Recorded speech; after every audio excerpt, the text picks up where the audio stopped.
வணக்கம். இன்றைக்கி நம்ம பார்க்க போகிற சமையல் என்னென்னு பார்த்தீங்கன்னா, ஒரு 2 வகையான வறுவல் ரெசிபி தான் பார்க்க போகிறோம். ஸோ 2 வறுவலுமே சூப்பராக இருக்கும் டேஸ்ட்டு. ஒரு தடவை இது மாதிரி ட்ரை பண்ணி பாருங்கள், அருமையாக வரும். ஃபஸ்ட்டு பார்த்தீங்கன்னா வெண்டைக்காய் வறுவல், வளவளப்பு இல்லாத வெண்டைக்காயும் கத்திரிக்காய் வறுவலும் எப்படி செய்யலாங்கிறத பார்க்கலாம்.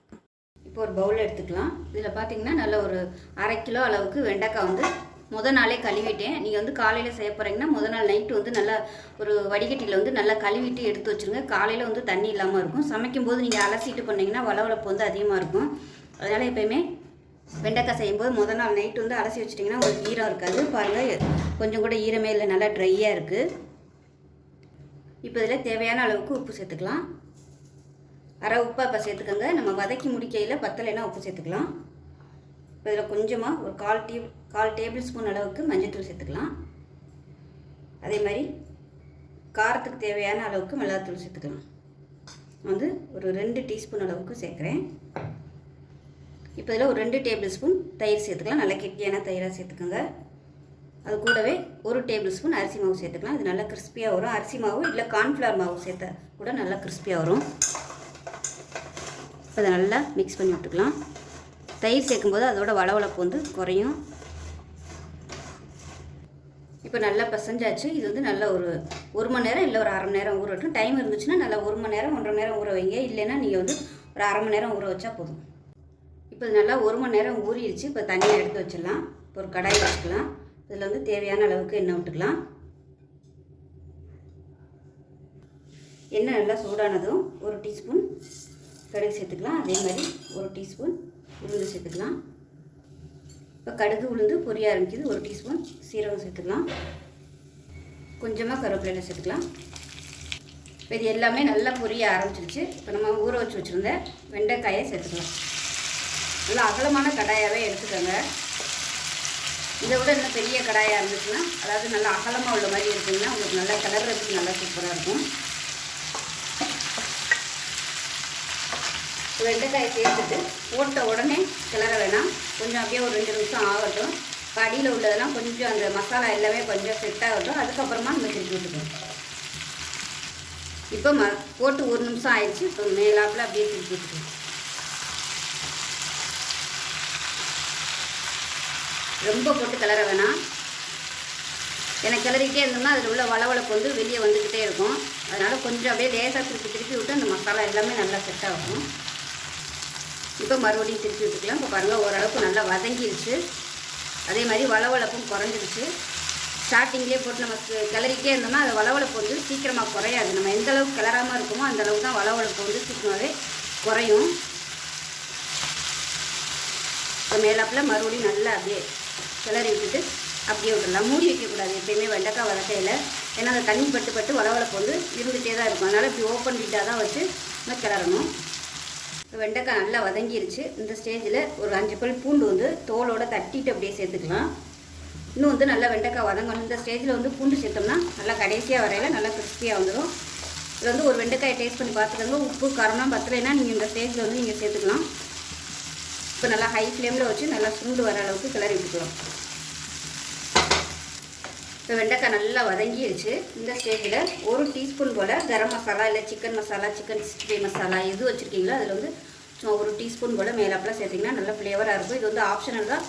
இது சேர்த்திங்கன்னா பசங்க கொஞ்சம் நல்லா விரும்பி சாப்பிடுவாங்க. நல்லா வாசனையாக இருக்கும். அதுக்காக தான் நான் சேர்த்துருக்கேன். இது கட்டாயம் சேர்க்கணும்னு அவசியம் இல்லை. சிக்கன் 65 மசாலாலாம் இருந்துச்சுன்னா அதில் சேர்த்திங்கன்னா நல்லாயிருக்கும். பசங்க நல்லா விரும்பி சாப்பிடுவாங்க.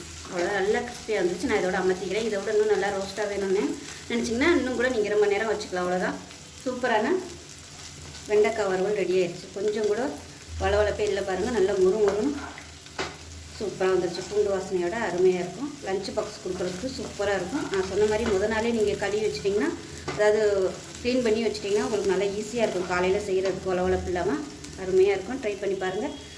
இதில் 1 கிலோ அளவுக்கு கத்திரிக்காய் இந்த மாதிரி நீளமாக நறுக்கி தண்ணிக்குள்ளே போட்டு வச்சுருக்கேன். இந்த தண்ணி சுத்தமாக இல்லாமல் சேர்த்துக்கலாம். நல்லா வடிச்சிட்டு சேர்த்துக்கோங்க. ரொம்பவும் நைஸாக கட் பண்ணிடுவேன்னா இந்த அளவுக்கு கட் பண்ணிங்கன்னா நம்ம வறுத்து செய்யும்போது நல்லாயிருக்கும், குழஞ்சி போகாது. இப்போ அதில் மிளகாத்தூள் சேர்த்துக்கலாம். 1 டேபிள் ஸ்பூன் மிளகாத்தூள் சேர்க்குறேன். காரத்தை பொறுத்து நீங்கள் சேர்த்துக்கோங்க. 1/2 டேபிள் ஸ்பூன் தனியாத்தூள், மிளகாத்தூள் அதிகமாகவும் தனியாத்தூள் கம்மியாகவும் சேர்த்துக்கோங்க. 1/4 டேபிள் ஸ்பூன் மஞ்சள்தூள், உப்பு தேவையான அளவுக்கு. இதை வந்து பிசைஞ்சு விட்டுக்கலாம். இப்போ இதில் பெருங்காயத்தூள் கொஞ்சமாக சேர்த்துக்கலாம். நான் வந்து கட்டி பெருங்காயம் தான் வச்சுருந்தேன், அது வந்து நல்லா நச்சுட்டு சேர்த்துருக்கேன்.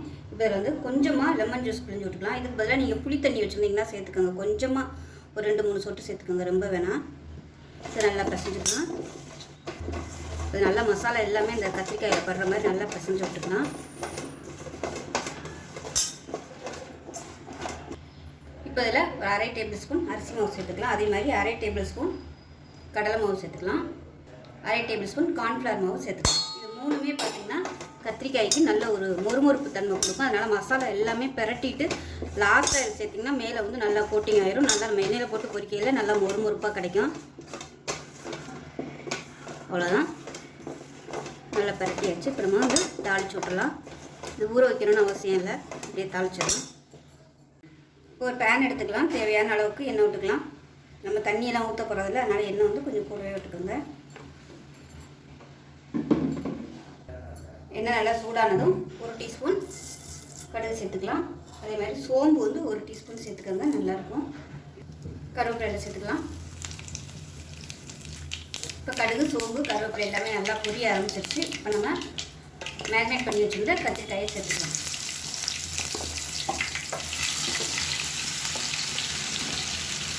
போட்டுட்டு அப்படியே 1 நிமிஷம் விட்டுருங்க.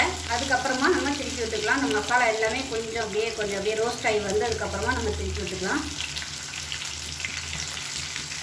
ரொம்பவும் போட்டு பரட்டக்கூடாது, கத்திரிக்காய் வந்து குழஞ்சி போயிடும். அதே மாதிரி மூடி வைக்கவும் வேணாம், இப்படியே ஓப்பன் ஹீட்டாகவே வச்சு நம்ம பரட்டி விட்டு ரோஸ்ட் பண்ணி எடுக்கணும். இப்போ 1 நிமிஷம் ஆயிடுச்சு, திருப்பி விட்டுக்கலாம்.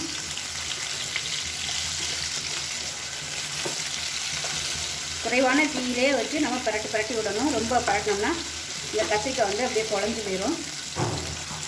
அதனால் ரொம்பவும் குறைச்சி இல்லாமல் ரொம்பவும் ஹையில் இல்லாமல் மீடியத்தில் வச்சு ஃப்ரை பண்ணி எடுத்துக்கலாம். ஒரு தடவை திருப்பி விட்டுக்கலாம். திருப்பி விடல இந்த மாதிரி திருப்பி விடுங்க. போட்டு ரொம்ப போட்டு இப்படிலாம் கிண்டக்கூடாது. இது வந்து நல்லா அப்படியே ரோஸ்ட் ஆகும். இப்போ கத்திரிக்காய் நல்லா ரோஸ்ட் ஆகிட்டு இருக்குது. ஒரு 1/4 டீஸ்பூன் போல் சோம்புத்தூள் சேர்த்துக்கலாம். உங்களுக்கு சோம்பு வாசனை பிடிக்கும்னு நினச்சிங்கன்னா சோம்புத்தூள் சேர்த்துக்கோங்க. இதோட ஒரு 3 பல் பூண்டு வந்து தோலோட தட்டிட்டு சேர்த்துக்கலாம். இது வந்து ஆப்ஷனல் தான், உங்களுக்கு பிடிக்கும்னா நீங்கள் சேர்த்துக்கோங்க.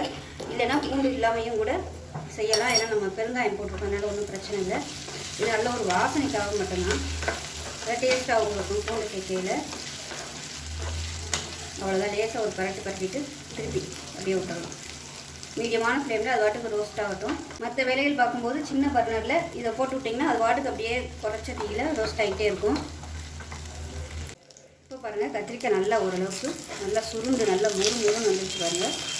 உங்களுக்கு எந்த அளவுக்கு மொறுமொறுப்பு தேவையோ நீங்கள் அதுக்கு தகுந்த மாதிரி டைமிங் வந்து கூட வச்சுக்கலாம். நான் வந்து இதோட அமர்த்திக்கிறேன். ஒரு கத்திரிக்காயை டேஸ்ட் பண்ணி பார்த்துக்கோங்க, உப்பெல்லாம் போதுமா என்னங்கிறது. பத்தலைன்னா நீங்கள் மேலே அப்படியே சேர்த்துக்கலாம். அவ்வளோதான், பார்க்கையிலே தெரியும் உங்களுக்கு. ஒவ்வொரு கத்திரிக்காயும் நல்லா அப்படியே முழுசாக இருக்குது. அதே சமயம் நல்லா கிறிஸ்பியாகவும் இருக்குது. இன்னும் கொஞ்சம் நேரம் வச்சுக்கிறதுனாலும் நீங்கள் வச்சுருந்தீங்கன்னா நல்லா அப்படியே ரோஸ்ட் ஆகி வரும். பாதியிலே வந்து ஒரு வேளை உங்களுக்கு மிளகாத்தூள்லாம் பத்தாத மாதிரி தோணுச்சுன்னா நீங்கள் பாதி வதங்கிட்டு இருக்கையில் மிளகாத்தூள் வந்து போட்டு பரட்டி விட்டிங்கன்னா உங்களுக்கு காரம்லாம் சரியாயிடும். அவ்வளோதான், இப்போ நான் வந்து அமர்த்திக்கிறேன். அருமையான கத்திரிக்காய் வறுவல் ரெடி ஆகிடுச்சு. குழந்தைகளுக்கு வந்து ரொம்ப பிடிக்கும். இது மாதிரி செஞ்சு கொடுத்தீங்கன்னா விருப்பப்பட்டால் நீங்கள் இதில் சிக்கன் மசாலா, சிக்கன் 65 மசாலா எதுனாலும் சேர்த்துக்கலாம். அவங்களுக்கு எது பிடிக்குதோ அது மாதிரி சேர்த்து கொடுத்தீங்கன்னா விரும்பி சாப்பிடுவாங்க.